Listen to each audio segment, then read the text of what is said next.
Երգիչ Անդրեյ Հովնանյանի կնոջ Անի Օհանյանի գրառման դեպքի առթիվ դատախազությունում ուսումնասիրություն է սկսվել, այս մասին Ֆակտոր TV-ի հարցին ի պատասխան հայտնել են գլխավոր դատախազությունից։ Նշենք, որ 2024-ի տարեվերջին մամուլում հրապարակումներ եղան, որ երգիչն ու կինը երգչուհի Անի Օհանյանը բաժանվել են տևական լռությունից հետո Անի Օհանյանը գրառում էր կատարել, որում թեև Անդրեյի անունը չէր նշել, բայց բովանդակությունից պարզ էր դառնում, որ խոսում է նրա մասին։ Իմ ճանապարհը լի էր վախերով ու պայքարով, ես սիրում էի այն մարդուն, ով հմայեց ինձ, բայց ջենթլմենի գեղեցիկ դիմակի հետևում սարսափելին էր թաքնված։ Սկզբում ամբողջ ժողովրդի աչքի առաջ ծնվեց հեքիաթը, դուք հավատացիք նրան այնպես, ինչպես ես։ Շուտով աշխարհը սկսեց փլուզվել, իմ ամեն օրը սկսվում էր տագնապով ու անհանգստությունով, այսօր նա չար կլինի, թե բարի, նորից կվիրավորի, կհարվածի, թե կրկին սպառնալու է, որ կզրկի երեխայից։ Ես կարծում էի, որ կարող եմ փրկել ընտանիքը և փոխել նրան դեպի լավը, սակայն նրա ագրեսիան միայն աճում էր։ Նա չէր գիտակցում, թե որքան ցավ է պատճառում ինձ։ Ես զգում էի, որ հոգիս դանդաղորեն քանդվում է, բայց շարունակում էի հուսալ, որ նա կհասկանա և կփոխվի։ Ես հասկացա, որ սերը չպետք է տառապանք բերի, կներես բառը ելք չէ, դա անընդհատ կրկնվում էր։ Այսօր ես համարձակվում եմ խոսել, այս ամբողջ ընթացքում ես ստիպված էի ժպտալ տեսախցիկների և մարդկանց առջև, ցուցադրել երջանկություն այն ժամանակ, երբ ոչ ոք չգիտեր, թե ինչ է կատարվում փակ դռների հետևում։ Այս գրառումը ոչ միայն աղաղակ էր հոգու, դա կոչ էր բոլոր կանանց, ովքեր տառապում են ինձ նման, աղջիկներ, կանայք, մայրեր, դուք արժանի եք սիրո, որը բերում է լույս և ոչ թե խավար, Ինստագրամի իր էջում գրել էր երգչուհին։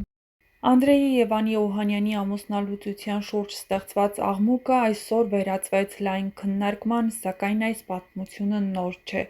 Ամուսնալուծության մասին լուրերը ամիսներ շարունակ շրջանառվում էին տարբեր ակնարկների, լռության և նշանավոր բացակայությունների տեսքով։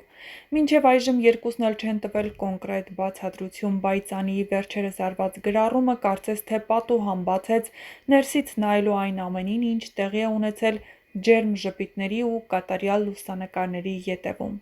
Բայց ինչու հենց հիմա։ Շատերը այս հարցն են տալիս, ինչու Անին որոշեց խոսել միայն այն պահին, երբ Անդրեն գտնվում է Հայաստանում, իսկ ինքն ու երեխան Ամերիկայում։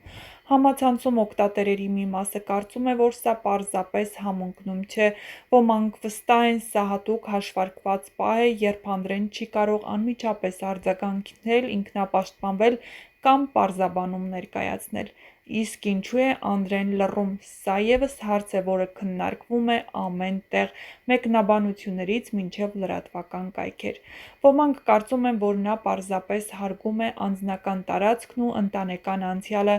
իսկ մյուսները վստահ են, որ Անդրեն ունի պատմություն, որը մի օր կբացահայտի ու այն բոլորովին այլ լույսի ներքո կդնի այս ամենը։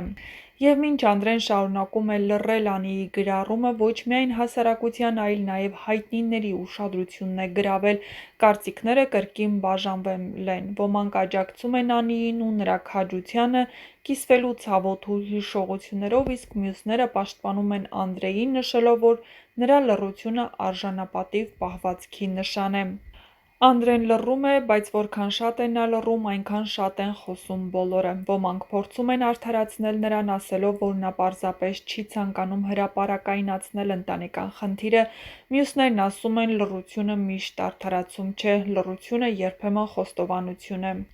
Դերասանուհի Ելենա Բորիսենկոն մեկնաբանել էր Անիի գրառումը գրելով. «Ես միշտ պաշտպանում եմ կանանց և երբեք մեկնաբանություններ չեմ թողնում չափազանց անձնական թեմաներ քննարկող գրառումների տակ, բայց ես քեզ չեմ հավատում։ Դու իբր բարձրացնում ես ցավոտ թեմա կանանց համար և կոչ ես անում չլռել, բերելով քո օրինակը, բայց դու հզորագույն մանիպուլյատոր ես։ Ցանկացած կյանքի փորձ ունեցող մարդ կարդալով քո գրառումը տարբերություն կդնի ճշմարտության ու ստի միջև։ Ես վստահ եմ, որ ճշմարտությունը կհաղթի և Անդրեն կկարողանա արդարանալ քո զրպարտություններից»։